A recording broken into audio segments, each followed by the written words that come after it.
नमस्कार दोस्तों, आपका स्वागत है एक बार फिर से मेरे चैनल पे। दोस्तों, आज मैं आपके सामने उपस्थित हूँ एक थोड़ा सेंसिटिव टॉपिक लेके।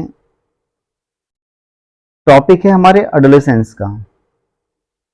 इट मीन्स जब हम क्लास नाइन्थ के या एट्थ के या सेवेंथ के, सेवेंथ से ट्वेल्थ तक जब आप पढ़ रहे होते हैं या जब कोई बच्चा पढ़ रहा होता है, तो अपोजिट सेक्स में एक अट्रैक्शन होना एक नॉर्मल सी गतिविधि होती है, एक नॉर्मल सी बात होती है। ये हार्मोनल चेंज की वजह से होता है, क्योंकि एक एज में एक चेंज आता है। तो दोस्तों, एक यही वो टाइम, क्रूशियल टाइम होता है कि जहाँ पे हमें गाइडेंस की ज़रूरत होती है। लेकिन अनफॉर्चुनेटली हमारी सोसाइटी में इस चीज़ पे कभी बात नहीं की जाती है।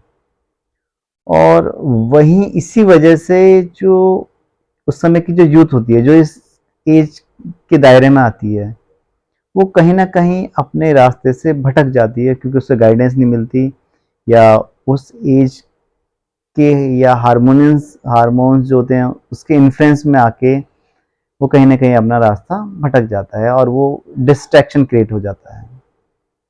तो दोस्तों, इसी टॉपिक के ऊपर मैं आज आपके सामने उपस्थित हुआ हूँ कि एक्चुअल में हमें क्या करना चाहिए ऐसी सिचुएशन आए।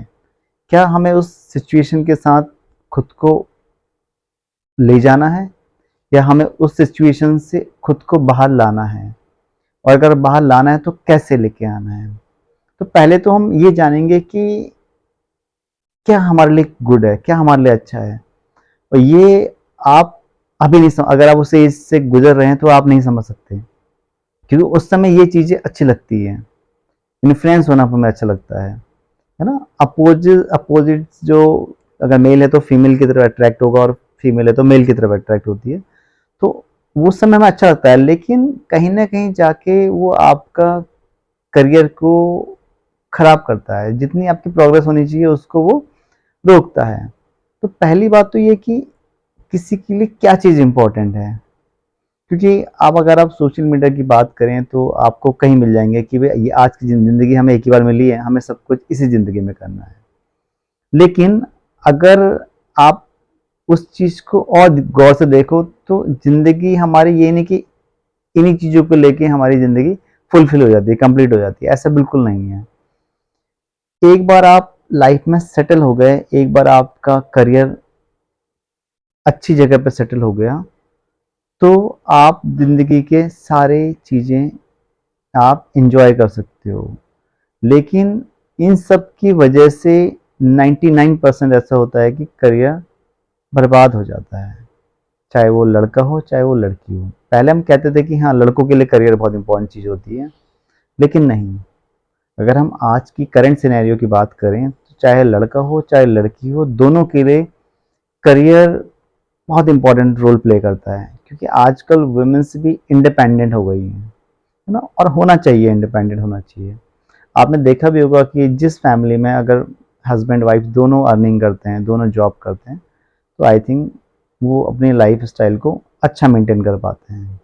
तो ये इसका मतलब ये होगा कि दोनों के लिए करियर में आगे बढ़ना उतना ही इम्पोर्टेंट है जितना अगर हम एक बॉयज़ की बात करें तो आखिर इस एज में जो अर्ली स्टेज होती है हमारी, आई थिंक जब आप क्लास 8 में होते हो, 9th में होते हो, तभी हमारे हार्मोनल चेंज हो रहे होते हैं। बट आफ्टर 12th बहुत रेयरली आपको इन हार्मोन्स का इन्फ्लुएंस मिलेगा। आफ्टर 12th आप वैसे ही मैच्योर हो जाते हो, तो बच्चा करियर के बारे में सोचने लग जाता है। लेकिन 12th तक आते आते सब कुछ बिगड़ चुका होता है, क्योंकि अगर आपका माइंड एक बार डिस्ट्रैक्ट हो गया, या एक बार कहीं आप रास्ते से भटक गए, तो रास्ते में दोबारा आना is not a easy task. वो बहुत कठिन होने वाला है। तो अगर आप इस एज में आने वाले हैं, या इस एज में आ चुके हैं, या इस एज से निकल चुके हैं, है ना, तो इन सब के लिए मैं आपको बताने वाला हूँ कि हम क्या कर सकते हैं। तो पहली बात तो ये है कि क्या ये सब चीज़ें इतनी इम्पोर्टेंट है कि हमें इसको अभी करना है, या अभी आपको गर्लफ्रेंड बनाना है, या अभी आपको बॉयफ्रेंड बनाना है, या अभी आपको रिलेशन में एंगेज होना है, या आपके पास टाइम है फ्यूचर में अपना करियर बनाने के बाद। तो दोस्तों इसका सही आंसर यही है कि सबसे पहले आपको अपने करियर पे फोकस करना चाहिए, अपनी पढ़ाई पे फोकस करना चाहिए। आप माने या ना माने, एजुकेशन काफ़ी इम्पोर्टेंट है। ये चाहे आप आज माने, चाहे आप 10 साल बाद माने, है ना? लेकिन ये मानना ही पड़ेगा कि एजुकेशन हमारे लिए बहुत इम्पोर्टेंट है। इसके बिना अच्छी लाइफ पॉसिबल ही नहीं है, अगर मैं सीधे-सीधे बात करूँ तो। और ये बिल्कुल रियल ट्रूथ है। तभी आपने सुना भी होगा कि बेस्ट इन्वेस्टमेंट जो होता है हमारा एजुकेशन में होता है। अगर आप खुद पे इन्वेस्ट कर रहे हो, अपनी एजुकेशन पे इन्वेस्ट कर रहे हो, अपनी स्किल्स पे इन्वेस्ट कर रहे हो, तो ये आपका बेस्ट इन्वेस्टमेंट है। आपको ज़रूरी नहीं कि आप शेयर मार्केट में इन्वेस्टमेंट करो या आप कोई प्रॉपर्टी में इन्वेस्टमेंट करो। अगर आपको सक्सेस पानी है तो आपको खुद में इन्वेस्ट करना पड़ेगा। खुद में मतलब अपनी नॉलेज में इन्वेस्टमेंट करना पड़ेगा। तो चाहे वो किसी भी एज के बच्चे हों या किसी भी एज का यंगस्टर हो या किसी भी एज के, है ना, कोई व्यक्ति हो, तो उससे अपनी एजुकेशन पे इन्वेस्ट करना है, अपनी एजुकेशन पे फोकस करना है, चाहे आपकी एज कुछ भी हो। तो फिलहाल हम बात करें एडोलेसेंस एज वाली, है ना? तो मान लो आप 6, 7, 8, 9, 10th में, 11, 12th किसी भी क्लास में हो, तो आपके लिए सबसे इम्पोर्टेंट हो जाता है कि आपको अपनी पढ़ाई पे कंसंट्रेशन पूरा करना है। अब देखिए कंसंट्रेशन कब बिगड़ता है हमारा, जब हमारे सामने डिस्ट्रैक्शन आता है। और ऐसा नहीं कि डिस्ट्रैक्शन आप सब किसी की लाइफ में नहीं आता, सबकी लाइफ में आता है डिस्ट्रैक्शन। अब ये आप पे डिपेंड करता है कि आप उस डिस्ट्रैक्शन को किस वे में लेते हो। अगर आप उस डिस्ट्रैक्शन से डिस्ट्रैक्ट हो जाओगे तो आप मान के चलिए कि आप अपना जो करियर है उसे कहीं ना कहीं बर्बाद कर रहे हैं, मिस कर रहे हैं अपने करियर को। तो ऐसी कहीं कंडीशन आती है तो आपको अपने आप पे संयम रखना है, अपने आप को कंट्रोल करना है और इग्नोर करना है और फोकस करना है अपनी पढ़ाई पे, अपने करियर पे। चाहे आप, फिर बोला मैं आपसे, चाहे आप लड़का हो चाहे आप लड़की हो, दोनों के लिए आज के टाइम में करियर बहुत इंपॉर्टेंट रोल प्ले करता है। एक्चुअली होता क्या है हमें कि आजकल जो ट्रेंड्स बना हुआ है कि ऐसा नहीं कि सभी इसी ट्रेंड में मूव कर रहे हैं, कई हैं जो इस ट्रेंड से हट के काम करते हैं। जैसे कि आजकल बहुत कॉमन ट्रेंड बना हुआ है कि आपके फ्रेंड्स होने चाहिए, इवन गर्लफ्रेंड बॉयफ्रेंड्स होने चाहिए, तभी आप कूल कूल कहलाओगे। अगर आपके नहीं है, गर्लफ्रेंड बॉयफ्रेंड नहीं है, तो यू आर नॉट कूल। मतलब आपसे बड़ा डफर कोई है नहीं, मतलब लोग सोचते हैं ऐसा। लेकिन अगर आप आफ्टर 5 ईयर्स की बात सोचोगे, अगर आप आफ्टर 5 ईयर्स उनसे पूछोगे, तो जो डफर आपको लगते थे, जो पढ़ाई में बिजी रहते थे, जो अपने करियर में फोकस करते थे, वो आपको इंटेलिजेंट लगेंगे, वो आपको समझदार लगेंगे। और जो इन सब चीज़ों में इन्वॉल्व थे, वो कहीं ना कहीं उनका करियर नहीं बन पाएगा और वो ऐसे रह जाएंगे। दोस्तों, करियर बहुत इंपॉर्टेंट है। तो सबसे पहले हमें फोकस करना है अपने करियर पे। आपको एक बार अपना करियर सेट हो गया, उसके बाद आप फ्री हैं, है ना? तो आप कुछ भी कर सकते हैं उसके बाद। तो वो आपके लाइफ को इम्पैक्ट नहीं करेगा। सो अगर आपका करियर एक बार बन चुका है तो आपको चिंता करने की कोई आवश्यकता नहीं है। लेकिन बात है स्टार्टिंग की। स्टार्टिंग में आपको थोड़ा अपने आप को कंट्रोल करना है, अपने आप को संयम करना है, इन चीज़ों को आपको इग्नोर करना है और आपको अपने करियर के प्रति बिल्कुल स्ट्रिक्ट होना है। अब इसमें बात आती है कि पेरेंट्स का रोल, कि पेरेंट्स का क्या रोल होना चाहिए यहाँ पे। तो मुझे ऐसा लगता है कि पेरेंट्स को अपने बच्चों के साथ फ्रेंडली होना चाहिए। क्योंकि अगर पेरेंट्स अपने बच्चों के साथ फ्रेंडली नहीं होंगे, क्योंकि ये एज ही इतनी क्रूशियल होती है कि उस बच्चे को समझ में नहीं आता। तो बच्चा बेचारा इन चीज़ों में पड़ा हुआ है, उसको कुछ समझ ही नहीं है। अगर आप बच्चे के हाथ में बंदूक दे दी जाए तो उसको क्या समझ है, वो तो गलती से अपने पर मार सकता है। तो यही सेम कंडीशन होती है उस समय बच्चों की, जो उस एज से गुजर रहे होते हैं, जो 6, 7, 8, 9, 10, 11, 12th क्लास में होते हैं। 12th क्लास आता है तो बच्चा समझदार होता है, इवन 11 में बच्चा समझदार हो जाता है। लेकिन खासकर 6, 7, 8, 9, 10th, ये जो क्रूशियल 4-5 ईयर्स होते हैं, यहाँ पे बच्चा खुद डिसीजन नहीं ले पाता, खुद नहीं समझ पाता कि वो राइट है या वो रॉन्ग है। तो इस कंडीशन में पेरेंट्स का फर्ज बनता है कि एज ए फ्रेंड, या मदर हो या फादर हो, दोनों कोई ना कोई अपने बच्चों से कनेक्ट करें और वो बच्चों में इतना बिलीव पैदा करें कि वो अपनी बात आपसे शेयर कर सकें। अगर आप फ्रेंडली नहीं होंगे तो वो अपनी बात शेयर नहीं करेंगे, और आप अपनी बात शेयर नहीं करेंगे तो आप नहीं समझ पाएंगे कि वो किस दौर से गुजर रहे हैं या उनको किस तरह का गाइडेंस चाहिए। तो कहीं ना कहीं ये बहुत इम्पोर्टेंट है कि आप अपने बच्चों से कनेक्ट हों। अच्छा, बात करता हूँ कि अगर आप बच्चे हैं और आपके पेरेंट्स आपसे कनेक्टेड नहीं है तो आप कैसे गाइडेंस पाएं, है ना आप? क्योंकि ऐसा नहीं कि हर किसी के पेरेंट्स फ्रैंक होते हैं या अपने बच्चों से डिस्कस करते हैं। तो यहाँ पे बच्चों को क्या करना है, तो आप अपने जो अच्छे फ्रेंड्स हैं, देखिए हर आप हर क्लास में या हर जगह पे आपको डिफरेंट टाइप ऑफ फ्रेंड्स मिलेंगे।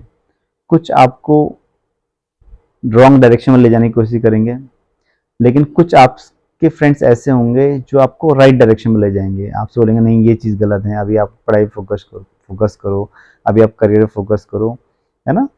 तो आपको अपने फ्रेंड्स में डिफरेंशिएट करना है। किसी ने कहा भी है कि सबसे अच्छा माइंड कौन सा होता है, तो सबसे अच्छा माइंड वही होता है जो डिफरेंस करना समझे, जो डिफरेंस करना जाने।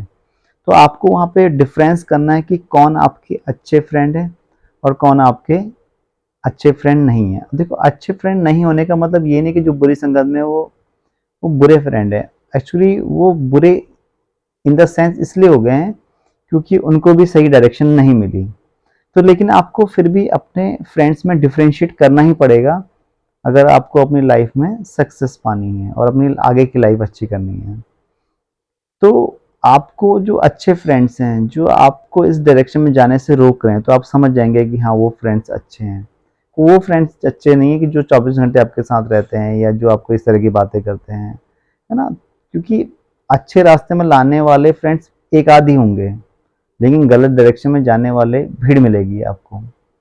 आपने देखा होगा सक्सेसफुल पर्सन बहुत लिमिटेड ही होते हैं। आपको अगर आप सिटी की बात करें, आपके फैमिली की बात करें, तो आपको फैमिली में कोई कोई सक्सेसफुल मिलेगा, क्योंकि सही डायरेक्शन में जाने वाले लोग बहुत कम होते हैं और ऐसे गाइडेंस देने वाले भी बहुत कम होते हैं। वरना किसी को पड़ी नहीं है कि कोई किसी को दूसरे को गाइड करे। तो वहाँ पे आपको अपने आप को बहुत स्मार्टली समझ जाना है कि कौन सा रास्ता सही है और कौन सा रास्ता गलत है। तो आपको वहाँ पे सही रास्ते का चुनाव करना है और सही फ्रेंड्स का चुनाव करना है, क्योंकि दोस्त ही ऐसे इंसान होते हैं जो आपको गलत राह पे ले जा सकते हैं और आपको सही रास्ते पे ले जा सकते हैं, अगर आप अपने फ्रेंड पेरेंट्स के साथ फ्रैंक नहीं हैं तो दोस्तों, फिर बोल रहा हूँ आपसे कि करियर सबसे इम्पोर्टेंट है, उससे ज़्यादा इम्पोर्टेंट कुछ नहीं है।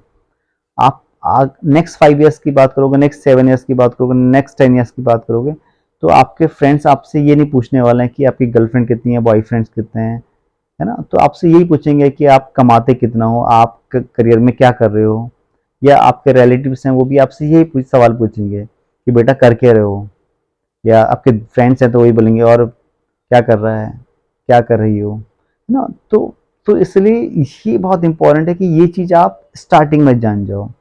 अगर स्टार्टिंग में जान जाओगे तो आपको कोई दिक्कत नहीं होगी। तो मुझे लग रहा है ये वीडियो थोड़ी लेंथी हो रही है, लेकिन जहाँ बात हमारे करियर की हो, जहाँ बात हमारे यंगस्टर की हो, तो वहाँ हर इंसान का फ़र्ज़ है कि वो अपनी तरह से जो सच है वो सबके सामने लेके आए, क्योंकि ये एक ऐसी एज होती है कि जहाँ गाइडेंस बहुत चाहिए होता है हमें। आशा करता हूँ ये वीडियो आपको पसंद आई हो। अगर आपके कोई पर्सनल मैसेज हैं तो आप मुझे मैसेज कर सकते हैं। मैं कोशिश करूँगा कि आपकी जो प्रॉब्लम है उसका सॉल्यूशन मैं दे पाऊँ। तो उम्मीद करता हूँ कि आप अपने करियर के लिए आगे बढ़ेंगे और एक सही डायरेक्शन चूज़ करेंगे। धन्यवाद।